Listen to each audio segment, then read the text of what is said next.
I was trying to remember. There was this 4-year-old like Latina girl who did it incredibly one day.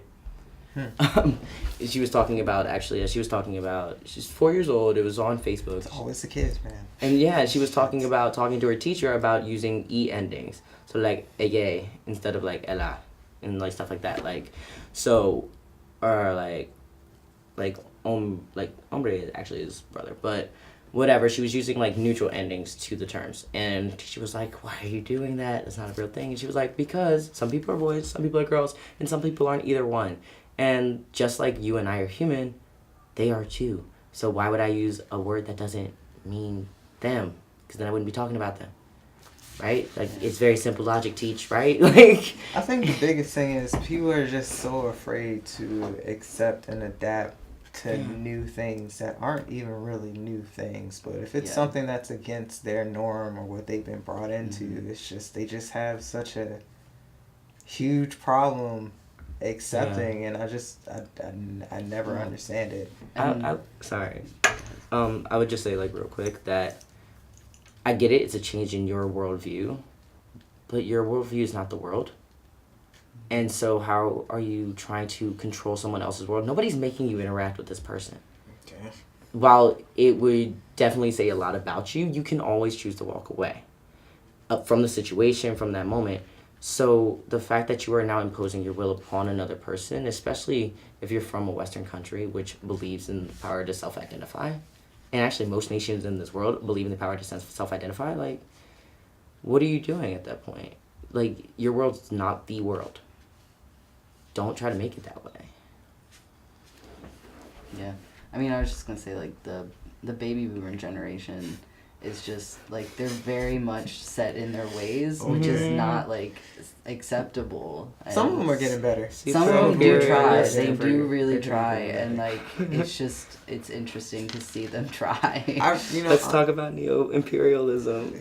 New Age imperialist generation. What I really feel like we were doing pretty good as a whole in the U.S. with accepting people and listening to people, and then things just really went downhill when our administration changed. I think even before then, I think the whole election process, I think, like, both sides got.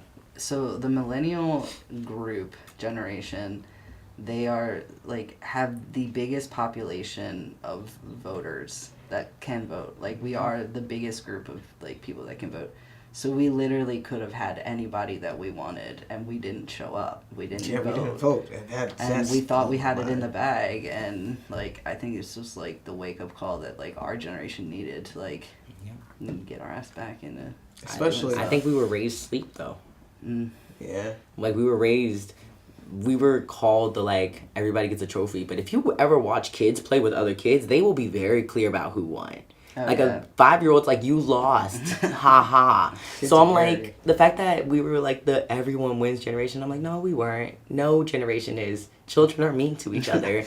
But I think we were raised to be like, to have our sense of ability to change things taken away from us. Because who cares if I won? Everyone got a trophy. Yeah. Who cares if I do well? Everyone's doing well. Everyone's getting, like...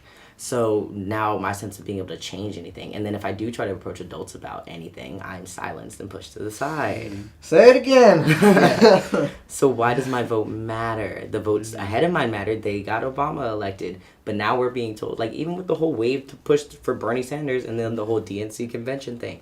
Oh, so again... We try to change something. We try to stand up on our own 2 feet and decide what we want as the largest generation, and are silenced again. Why am I going to vote?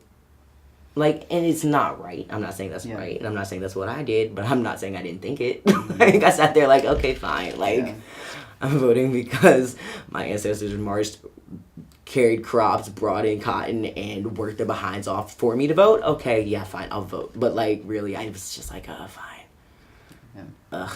Like, and I think that post the administration, we were like, well, dang it, we gotta try something. Like, no, it's all good. It's like, we have to try something. Like, obviously not caring didn't work. Like, I guess we can try to care. And then we had the whole congressional overhaul, so. So what's up, everyone? If you're watching this video, it's the two things. You're either sitting in my sociology class listening to final projects, so I really feel sorry for you, or you're really just interested in this topic. So today, I will be discussing transgender people seeking an education in the United States and what exactly it's like to do that, the battles they face, and the challenges they face while doing so. Because this is a pretty massive topic, I brought some special guests in with me to help me discuss this. I have today with me Dean and Tyler. They're here to answer some questions and talk on their experiences about, being a transgender person and what it's like to get an education.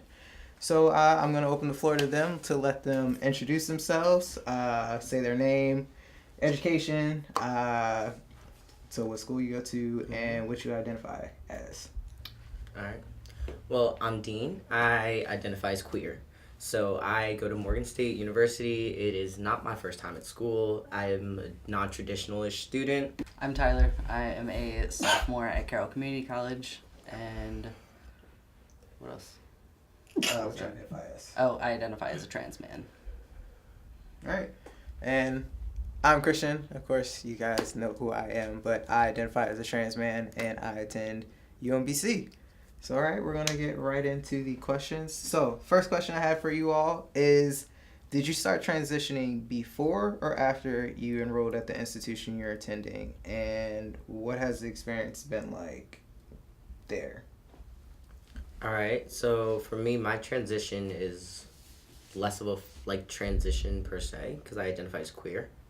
And I've also been fairly androgynously / early teenager shape my whole life. I'm kind of built like a 14-year-old, just very narrow, which works for me. But as far as social transitioning, all types of things that way, I did that before I got to the school.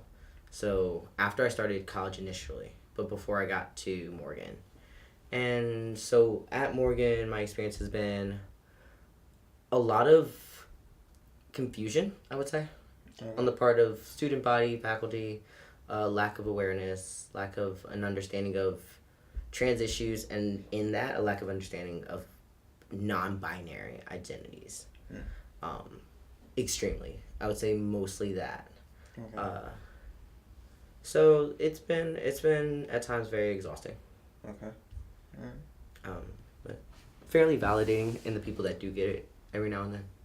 Cool. Yeah. Well, actually, so with both of you, with transitioning, so enrolling in the school, how was that process like? Was it difficult? What did you put? I know for me, it was very nerve-wracking because there was a lot of documents that I had to give them. What was it like for you guys? So my experience has actually been pretty seamless and just not that stressful, but I'm in the process of changing my name legally. So at the school, you can change your preferred name, and then in the system, your preferred name is the only thing that shows up. Okay. So, but I haven't had any struggle with documents or anything yet, but that's because I'm in the middle of doing all that. But for now, everything's pretty seamless. Okay, cool. Well, I will say, just once you get your legal name changed, make sure you send those documents to your school immediately, especially for your degree, because they will put your old name on there if you don't. And that was my thing with CCBC. I had turned in all my stuff, and I got my degree, and it still had my old name on it. And me and my mom were livid. Yeah. So it's very nerve-wracking having to go through that experience. Okay, let's move right along.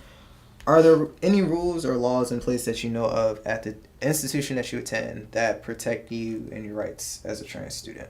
One. If you read it carefully. Okay. Is the non-discrimination policy. It's a one-page document that basically covers, I think, all Title IX, federally appointed regulations. So it goes race, gender, sexuality, gender identity, et cetera, et cetera, et cetera. So there's no gender presentation type things.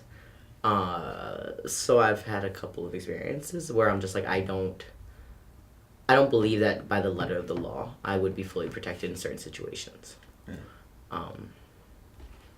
is from what I can see looking at it and looking at any other like type of documentation or non-discrimination policies that the school has, all of them fall back to like federal regulations, which at this time are very we can very actually kind of lead into that. yeah, coming into April 2019, not exactly the most sound things. Right. So yeah, that is definitely where I see the school standing right now.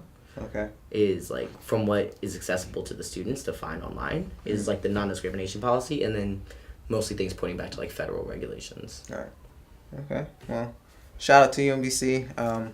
You guys have been doing a great job with upping your laws and definitely supporting trans students. I know the president has been shooting out countless emails regarding additional bathrooms they put on campus, which is really nice to include everyone so everyone can feel safe, even single stall bathrooms, and just reiterating the non-discriminatory acts and specifically putting in there gender inclusion and stuff like that. So I think that was definitely a good, bold move on their behalf and still supporting us in spite of what is going on in the U.S. So I will lead into that. How do you all feel about what's currently going on with our laws and what rights are kind of slowly getting stripped away from us by the president right now? I'm disgusted. Okay. Yeah. Tyler? Yeah, I'm pretty much on the same boat. Yeah. Did you guys see how right now, I think by Friday, healthcare, they're going to repeal that? Yeah, I saw that this morning. So that Friday. should all be interesting. Yeah, they're It's gonna. really like it's interesting because I try to stay like informed enough so that I know what's going on, but also like distance myself from everything that goes on because like I'm just so terrified that it's gonna like ruin my mental health if I'm like fully invested in all of it. Mm-hmm. Yeah. So like I try to stay like engaged enough to know what's going on, but Right. I can't like be fully invested. Right. And I think for Maryland residents specifically, we kind of have it pretty good because I know even if that does go into effect, there's still a lot of Maryland-based healthcares that are still supporting us. So kudos to the state of Maryland for still having our backs. That's pretty cool. Next question. Do you feel safe at your institution? It's interesting. Okay. It's interesting. So, do I feel as safe as I did when I like lived and worked in like Lower Manhattan? Did not live in Lower Manhattan. I don't have that money, but I worked downtown at the gay center, and I like lived like uptown, like in Harlem. Do I feel as safe as that now? I would say no, because that was both being around other people of color almost constantly, and also being around like queer populations almost constantly in a city that, especially the lower half of Manhattan, is very, very tolerant. There's a whole lot of liberal colleges around there. So many of like the restaurants have gender neutral bathrooms. There's a whole website that's like safe bathrooms in the city. So you can be anywhere in New York, in Brooklyn, in the Bronx, and like pull up the website and find a bathroom that's going to be okay for you to use. And anything listed on there, they're not going to make you pay to use that bathroom either. Yeah. So do I feel as safe as I did towards my time leaving there? No. Do I feel safer in some ways, as far as like academically safer and more respected, as far as like having my word taken and being listened to and feeling heard, feeling like I'm assumed to be intellectual? Yeah, I feel safer at this school than I did at, say, like University of Maryland College Park, which is a PWI, like a primarily white institution that claims it's not. So the very subversive and like microaggressive culture that is throughout that campus is never addressed, really. To the point where they've had racially based hate crimes and they get swept under the rug. So do I feel safer intellectually at Morgan? Definitely.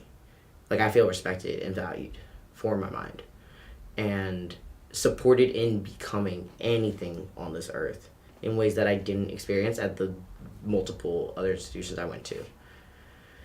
That being said, do I feel like there's a desire to be aware of trans issues the same way that I have seen happen at other PWIs? No. You spoke on it, but then do you have any teachers or staff or faculty and specifically that really kind of support you for who you are that you could go to if you have an issue?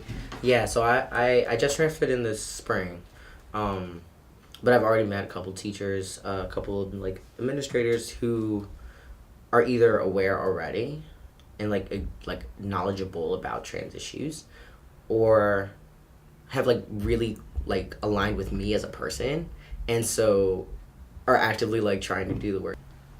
So outside of school, do you guys have the support of family and friends for your transitioning journey? Yeah, my whole family is pretty supportive. It still takes like my older relatives a little bit of time to like get the pronouns right, but they try like so hard. Okay. But yeah, everyone's pretty on point. I would say kind of. Okay.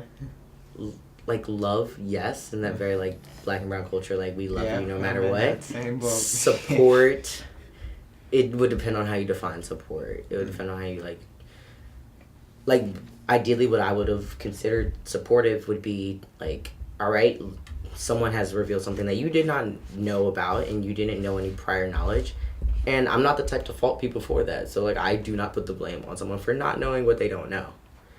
But in that moment, learning, because the internet is very accessible for all of us now. So we'll take the time to learn.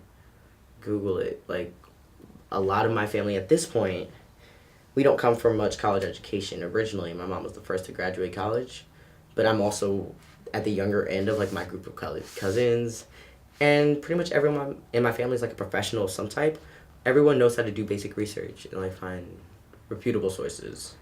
So That's something I've found with a lot of people, that like they think just because that you're trans that like they can ask you like any question they want. Yeah. And like it's fine for a little while, but then at a certain point it's like Google exists, you can Google it. Yeah. Like I don't want to have to teach everybody everything about trans things. So I think a lot of people, it's just because, oh, well, now we know someone personally, let's ask them all these questions.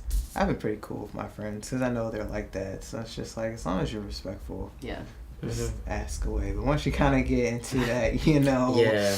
let's not talk about those things. Yeah. But cool. All right. And Oh, I would say my friends are supportive. Like I keep a close circle of friends, so my friends are supportive. It's more of the family that's a little bit different. I got you. Yeah, I have some family members who are very just stubborn. Love them from afar, but just.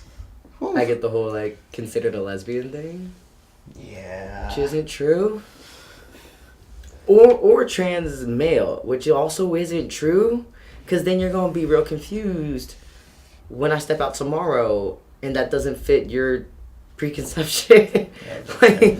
If you really listen to what I'm saying, you'll be okay. If you don't and you assign a label I didn't put, you're gonna be confused and then you're gonna be upset. If you could sit in front of a panel of, let's do this. If you could sit in front of a panel of Maryland institution college, like all of Maryland institution colleges as a whole, like one person from each school, just to discuss ways that they can support and assist their transgender students, what would you recommend or suggest to them? Start with you, Dean. Or Tyler, sorry. I think the biggest thing I'd like to see is more programming, and like specific programs to just like celebrate transness. Because like there's so many things to celebrate, like other aspects of diversity, but I'd like to see like trans itself be like separated a little bit from like LGBTQ. Like Trans Awareness Month? Yeah, so I think that would be probably my biggest thing. Okay. Yeah. No, I think that what I would probably put up is like normalize, and that's along the same vein. Is like if you normalize your trans students by allowing them in the conversation, including them in the conversation when you're talking about things towards the whole student body. Like if you're writing to minority students, if you're creating your like non-discrimination policies, like add in like gender, add in like gender identity, add in like put in parentheses like transgender people, like include the language more, make it normal, include, don't tokenize, but include like your trans kids and your promotions and your like who you're sending out to the schools to talk to other, like, to high schoolers or, like, potential students.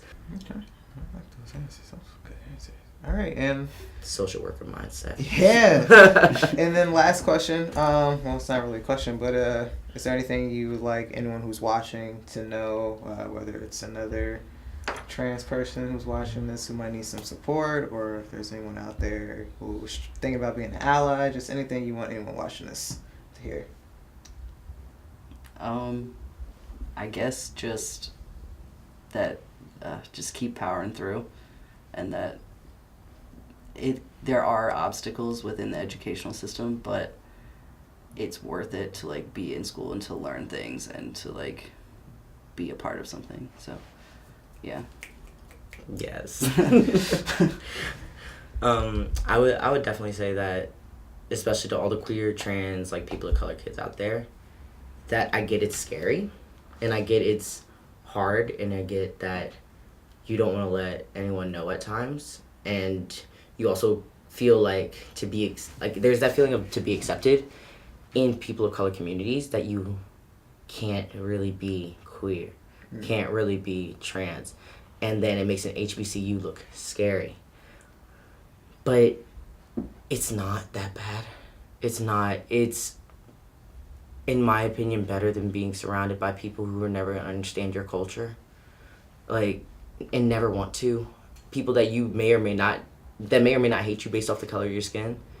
Like, that may or may not happen, but to be surrounded by people of your own is important and powerful and very empowering for anyone. So I'm not saying you have to go to an HBCU, because that's never been my style. I'm saying that your gender identity shouldn't be the reason that you're considering not going. And that even if it is right now, there's other people out there like me. There's other people out there like my professors who may not get it, but, like, also the youth populations are here. The younger, like, millennial populations that have gone through the system, we are here and we are out and we are accessible, and you will have that support. It shouldn't be the reason you don't go now. Like, it may not be the most vocal, most celebrated thing yet, but it is safe. It is, in its heart, safe. And if you want to go to an HBCU, then don't let something like gender identity and, like, the Black community as it is stop you from going. Well, that just about wraps up the video. On my behalf, just wanted to say that thank you to you both for coming in and agreeing to do this for me, helping me get this A on this project. And to you all watching, I thank you all for taking the time to do this. To those who are trying to be an ally, my suggestion is, do research. If you know someone who's going through some things, try and be a support for them. If you have questions, I will post my information in the video below and will make myself available, and will also post some links to some helpful links. And to my LGBT family out there, I promise you that it gets better. We are all here to support you. If you ever need anyone, you have a friend in me. And thanks for watching.